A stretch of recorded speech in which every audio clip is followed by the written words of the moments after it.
Hi guys, Bindi Bogania here with NerdCentral.com. What's your name? My name's Carl.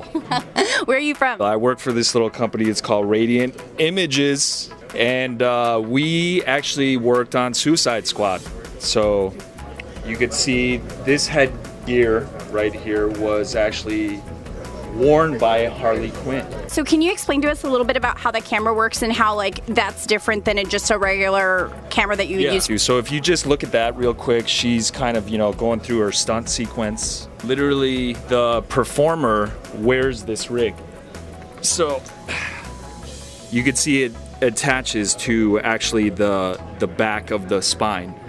And what we did at Radiant Images is we fabricated this whole unit because we actually have an engineering department that has a 3D printer. So we're actually able to manufacture this rig. So specifically Suicide Squad's we want to put the audience into the body of Harley Quinn. Are you guys planning on using this rig in any other movies or? So we actually use this rig on the Strain, and this is actually on a mobile platform. So you turn it on, and then you can actually drive the cinematic VR mobile unit. This one right here actually is called the Jaunt One, and what's cool about this is if you think about cinematic VR, you got to think of cameras filming 360 degrees around, up and down. So whenever you put the headset on, you're in the environment. Instead of you just passively watching, you're actually actively watching because you can control where the cameras go, where you're viewing, your line of sight.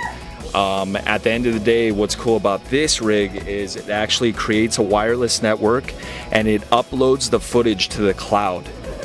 It stitches the video because in this process you actually have to stitch the video together, and then it downloads it into a completed file. I got someone really special for you. This is Sinclair. Wow. Right here. I just happened to see him out of the Sinclair, get over here. So is this your first movie that you guys are releasing that you're at the helm of, or have you done a lot of other movies that we might know about? Well, our company provides the technology to do this. So we've supported lots of different VR shoots as early as probably about 2009 when it was like a Circle Vision 360 film sort of VR. Okay, and do you have any movies coming up that we should know about? We're actively supporting a lot of different productions. Virtual reality is exploding in terms of the high-level productions. All of the studios look at VR as almost a requisite part of any of their tentpole level features.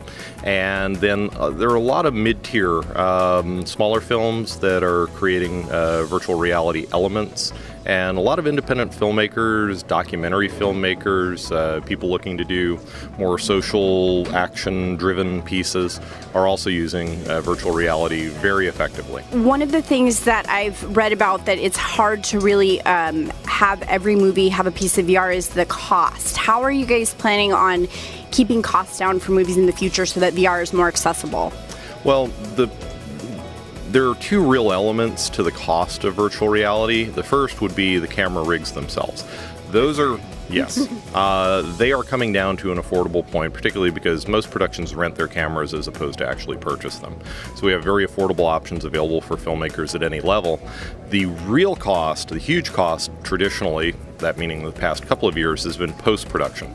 It's not been outlandish to say some content is $10,000 to $20,000 per delivered minute, which for a smaller project just isn't practical.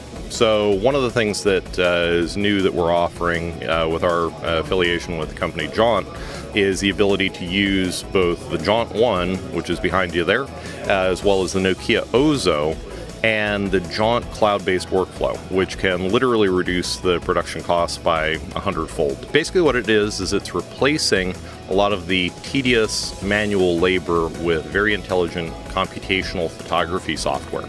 So in a cloud-based platform, it analyzes the data from all of the cameras, understands the image, so it knows that if there's a person standing in front of the camera and another person standing a little bit further away, it understands where they are in space and is able to stitch together a stereo image automatically. So there's very little human intervention required. Awesome. Thank you so much.